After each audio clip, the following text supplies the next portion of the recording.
الغوث الغوث خلصنا من النار يا غوث الغوث خلصنا من النار يا رب. أعوذ بالله من الشيطان الرجيم. بسم الله الرحمن الرحيم.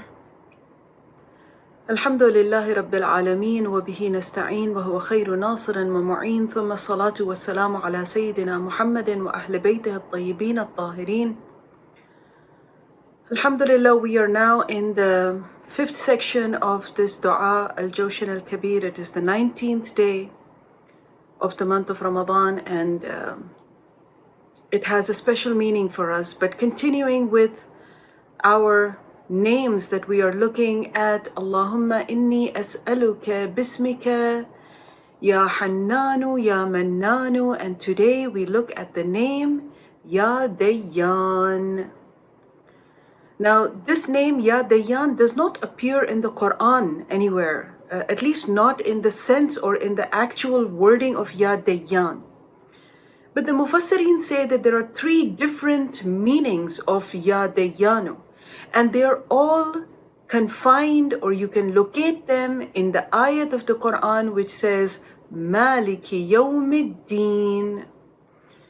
So the Dayyanu comes from Maliki Yawmiddin, and the 3 different meanings of Ya Dayyanu are: 1, Ya Hakimu, as in the one who gives hukum, the one who will make the rules of do's and don'ts, the one who will pass the laws and create the laws.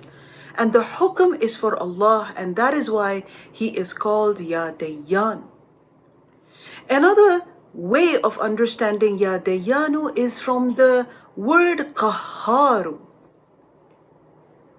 Allah is Qahhar in such a way that He holds the ropes of everybody in their hands in such a way that no one can break free from Allah subhanahu wa ta'ala.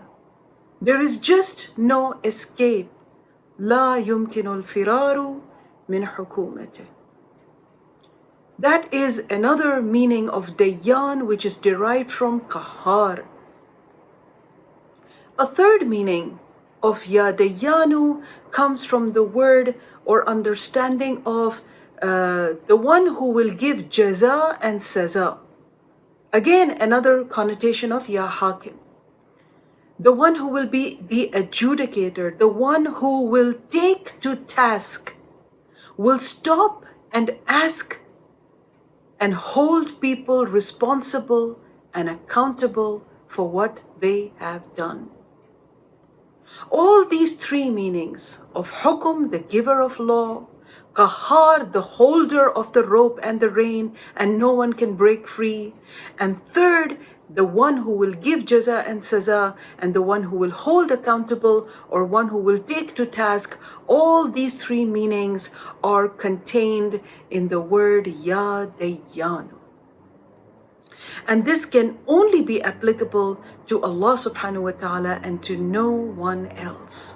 Only Allah is Ya Dayyan.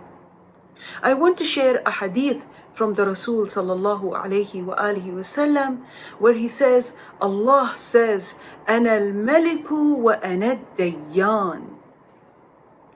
I am the Malik and I am the Dayyan, the one who will take to task and the one who will give saza and jaza, and the one from whom no one can break free. And then the Prophet said, there will be no one who is going on their way to hell on the Day of Judgment. If there's someone who is going on their way to hell, except that Allah will stop them and first give them what is their right. Even if He has to take that right from someone who is on their way to heaven, they will get their haqq. This is Dayyanu. And then the Prophet said, if there is someone who is going on their way to heaven on the Day of Judgment, they will not reach heaven until Allah has taken from them the haqq of people that they owe. Even if the people that they owe are on their way to hell. That means the people either on their way to heaven or on their way to hell will not reach there until God has settled the haqq of everyone else. This is Ya Dayyanu. And then the Prophet asked the people who were gathered there, he says, Man al-Muflis.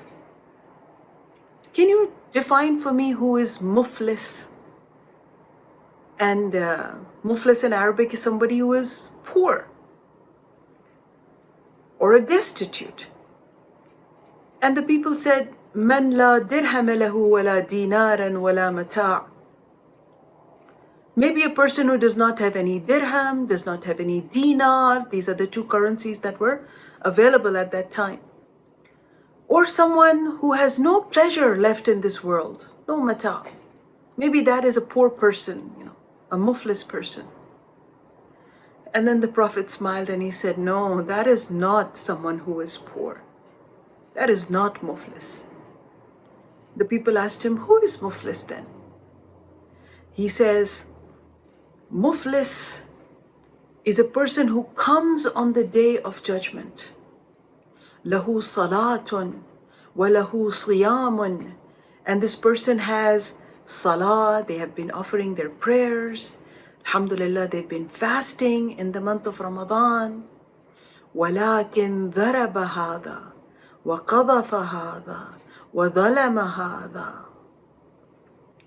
Says, but they also have troubled so and so. They have hit so and so. They have hurt so and so. They have done the ghibat of so and so. They have done zulm on so and so. وَيَأْخُذُ مِنْ سَيِّئَاتِ هَذَا. And they will have to pay those people on the day of judgment by exchanging their sayyi'at with their own hasanat. As in, they came with all this fasting and they came with salah and they came with everything. And because they had hurt so many people, done ghibat and caused harm and do zulm and not give them their haqq, now on the day of judgment they will have to pay the haqq of the people that they owe through their salah and their sawm. And then the Prophet said, that person is muflis. That is a poor pauper who came with everything but now has owed so much because of the haqq they did not give, and they have to return it by their hasanat. And this is Maliki Yawmiddin. This is Ya Dayyanu, he said, because your Allah says that He is Malik and He is Dayyan. This word of Allah subhanahu wa ta'ala, this name reminds us that we cannot just live in our life thinking about our spiritual duties to Allah subhanahu wa ta'ala. There is a responsibility to the ibad, to the creation of Allah subhanahu wa ta'ala, and that we will owe to them.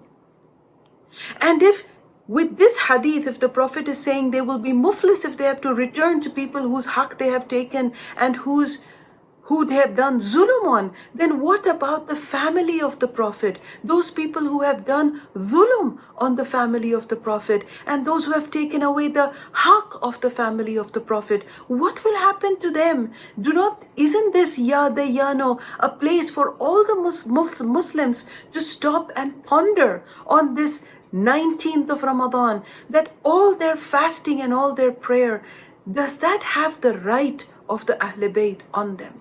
Do they have the haqq of the Ahl Bayt on them?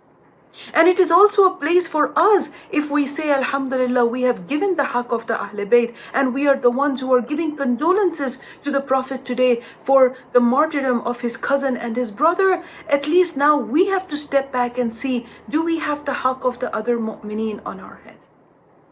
So this is an invitation for all Muslims and mu'mineen to think about Ya Dayyanu. May Allah give us the tawfiq to ponder upon these names of Allah subhanahu wa ta'ala in these nights, and inshallah I will see you tomorrow with the next name of Allah subhanahu wa ta'ala. Walhamdulillahi Rabbil Alameen. Wassalamu alaikum wa rahmatullahi wa barakatuh. سبحانك يا لا إله إلا أنت الغوث خلصنا من النار يا رب.